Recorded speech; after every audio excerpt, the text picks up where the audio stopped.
नमस्कार दोस्तों, स्वागत है आप सभी का मेरे चैनल जीएस सेंसेशन में। दोस्तों, हमारी सीरीज चल रही थी छत्रपति साहूजी महाराज विश्वविद्यालय के एजी नोट्स की, बीए फर्स्ट ईयर हिस्ट्री की, तो जिसमें कि हमारा फर्स्ट चैप्टर कंप्लीट हो चुका था और इस वीडियो में हम सेकंड चैप्टर के बारे में बात करेंगे, जो कि हमारे बीए फर्स्ट ईयर का हिस्ट्री का फर्स्ट पेपर है। और जैसा कि आपको मालूम होगा, जो हमारा फर्स्ट पेपर होता है वो ऑप्शनल होता है। तो आइए हम शुरुआत करते हैं सेकंड चैप्टर की। तो सेकंड चैप्टर का हमारा नाम है इतिहास लेखन एवं विभिन्न उपागम। तो सबसे पहले हम इस लेसन के बारे में जान लेते हैं। तो इस लेसन के बारे में देखते हैं कि इसमें लिखा हुआ है कि मध्यकालीन इतिहास लेखन में सर्वाधिक वैविध्य एवं विवाद दृष्टिगत होता है। एक लंबे समय से मध्यकालीन इतिहास के लिए मुस्लिम भारत नाम दिया जाता रहा है।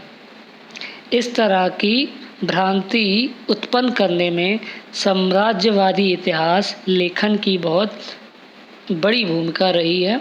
सर्वप्रथम जेम्स मिल ने भारतीय इतिहास का विभाजन कर उसका नाम हिंदू काल एवं मुस्लिम काल दिया।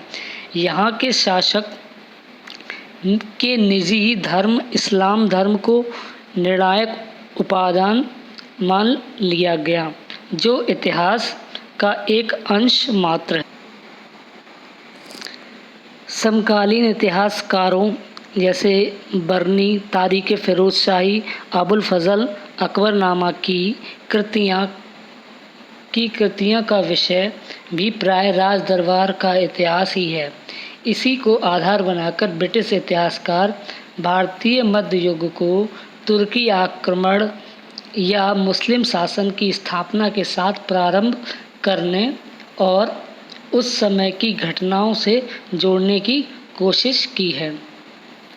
साम्राज्यवादी इतिहास लेखन की प्रतिक्रिया स्वरूप राष्ट्रवादी इतिहास लेखन का उद्भव हुआ। यहाँ राष्ट्रवादी इतिहासकारों से आशय उन इतिहासकारों से है जिनका विश्वास था कि मध्यकालीन भारतीय इतिहास की तस्वीर केवल सांप्रदायिक संघर्ष की नहीं, बल्कि गौरवमय सांप्रदायिक मेलजोल की तस्वीर है। लेकिन ये इतिहासकार भी सांप्रदायिकताओं की तरह समूचे समाज और उसकी गति का अध्ययन करने के लिए राज दरबार से बाहर नहीं बैठे। उपरोक्त दोनों उपागमों के बाद मध्यकालीन इतिहास के अध्ययन में भी मार्क्सवादी दृष्टिकोण का उद्भव हुआ, जिसमें आर्थिक एवं सामाजिक इतिहास के अध्ययन पर बल दिए जाने लगे। वास्तव में जेम्स मिल के काल विभाजन और नामकरण को वास्तविक चुनौती मार्क्सवादी इतिहास लेखन से ही मिली।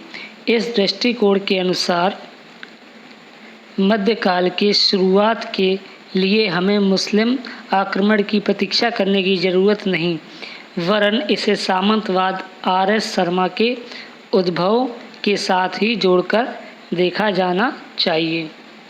तो आइए सबसे फिर हम ऑप्शनल की बात करते हैं। तो इसमें जो हमारा पहला क्वेश्चन दिया हुआ है, पहला क्वेश्चन है हमारा कि भारतीय इतिहास को सांप्रदायिक आधार पर हिंदू काल, मुस्लिम काल और आधुनिक काल में विभाजित करने का कार्य किसने किया?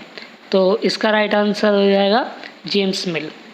सेकंड क्वेश्चन है हमारा कि 1904 में लिखी पुस्तक अर्ली हिस्ट्री ऑफ इंडिया का लेखक था। तो इसका राइट आंसर है वी.ए. स्मिथ। क्वेश्चन नंबर 3 देखते हैं कि प्राचीन भारत का सबसे पहला सुनियोजित इतिहास निम्न में से किस विद्वान द्वारा तैयार किया गया? तो इसका राइट आंसर क्या है? इसका राइट आंसर है वी.ए. स्मिथ। क्वेश्चन नंबर 4 में क्या दिया हुआ है? भारत में मार्क्सवादी विचारधारा का अग्रदूत किसे माना जाता है? तो इसका राइट आंसर है डी कोशाम्बी। अगला क्वेश्चन देखते हैं कि मध्यकालीन भारत को मुस्लिम भारत के नाम से पुकारा गया। तो इसका राइट आंसर है ऑप्शन नंबर ए, साम्राज्यवादी इतिहासकारों द्वारा। अगला क्वेश्चन है हमारा क्वेश्चन नंबर 6। साम्राज्यवादी इतिहासकारों ने मध्यकालीन भारत को मुस्लिम भारत कहने के पीछे क्या आधार बताए हैं? तो इसका राइट आंसर क्या है? इसका राइट आंसर है ऑप्शन नंबर बी, मध्यकालीन शासकों का धर्म इस्लाम था। अगला क्वेश्चन देखते हैं। अगला क्वेश्चन हमारा क्वेश्चन नंबर 7 के निम्नलिखित इतिहासकारों में से कौन साम्राज्यवादी इतिहासकार है? तो इसका राइट आंसर है ऑप्शन नंबर डी, यानी कि सभी। इसमें ऑप्शन दिए हैं जेम्स मिल, वी.ए. स्मिथ और मैक्स मूलर। तो इसका राइट आंसर क्या है? सभी। अगला क्वेश्चन देखते हैं कि साम्राज्यवादी इतिहास लेखन की आधारशिला रखी गई। तो इसका राइट आंसर क्या है? इसका राइट आंसर है option number C, James Mill द्वारा। अगला क्वेश्चन देखते हैं कि जेम्स मिल द्वारा भारतीय इतिहास काल को हिंदू काल, मुस्लिम काल तथा ब्रिटिश काल में किस आधार पर विभाजित किया गया? तो इसका राइट आंसर है ऑप्शन नंबर डी, उपरोक्त सभी, यानी कि बहा आक्रमण, सांप्रदायिक नस्लवाद और शासकों का धर्म। क्वेश्चन नंबर 10 देखते हैं। क्वेश्चन नंबर 10 में क्या दिया गया है कि राष्ट्रवादी इतिहासकारों के अनुसार मध्यकालीन भारत का इतिहास है। तो इसका राइट आंसर क्या है? सांप्रदायिक मेलजोल का। अगला क्वेश्चन देखते हैं कि निम्नलिखित में से कौन राष्ट्रवादी इतिहासकार नहीं है? तो इसका राइट आंसर क्या है? इसका राइट आंसर है डी कोशाम्बी। क्वेश्चन नंबर 12 देखते हैं। क्वेश्चन नंबर 12 में क्या दिया हुआ है? मार्क्सवादी विचारधारा किसके विचारों पर आधारित है? तो इसका राइट आंसर है option A, marks. Question number 13, Bharat में मार्क्सवादी इतिहास लेखन के अग्रणी इतिहासकार हैं।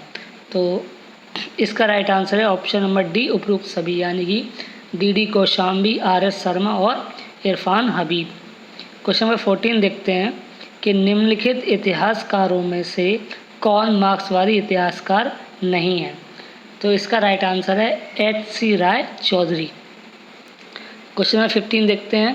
क्वेश्चन नंबर 15 में क्या दिया हुआ है कि an introduction to the study of Indian history किसकी पुस्तक है? तो इसका राइट आंसर है option number A, D Kosambi. Question number 16 देखते हैं कि 1965 ईस्वी में भारतीय सामंतवाद नामक चर्चित पुस्तक की रचना किस विद्वान द्वारा की गई? तो इसका राइट आंसर है option number C, R.S. Sharma. अगला क्वेश्चन देखते हैं। Question number 17। क्वेश्चन नंबर 17 में क्या दिया हुआ है कि भारतीय मार्क्सवादी विचारधारा के अनुसार भारत में मध्यकाल वर्ग शुरुआत को माना जा सकता है। तो इसका राइट आंसर है गुप्तों के पतन के कारण, यानी कि ऑप्शन बी। क्वेश्चन नंबर 18 देखते हैं कि निम्नलिखित में से किस विद्वान द्वारा तुर्की शासन की स्थापना के परिणाम को शहरी क्रांति एवं ग्रामीण क्रांति का नाम दिया गया? तो इसका राइट आंसर क्या है? ऑप्शन नंबर सी, मोहम्मद हबीब। क्वेश्चन नंबर 19 देखते हैं। क्वेश्चन नंबर 19 क्या दिया हुआ है कि मोहम्मद हबीब की क्रांति शब्द की अतिवादी अवधारणा को कटु आलोचना किस विद्वान द्वारा की गई? तो इसका राइट आंसर क्या है? इसका राइट आंसर है इरफान हबीब। क्वेश्चन नंबर 20 देखते हैं कि मध्यकालीन भारतीय इतिहास में आर्थिक एवं सामाजिक इतिहास का अध्ययन किन विद्वानों द्वारा आरंभ की गई? तो इसका राइट आंसर है ऑप्शन नंबर डी, ए और बी, यानी कि K.M. अशरफ और मोरलैंड। दोस्तों ये था हमारा चैप्टर नंबर 2 हिस्ट्री का। तो अगर आपको ये वीडियो पसंद आया हो तो प्लीज़ लाइक करिए, शेयर कीजिए और सब्सक्राइब कीजिए और कमेंट करके बताइए कि आपको कौन कौन से इजी नोट्स की वीडियो चाहिए।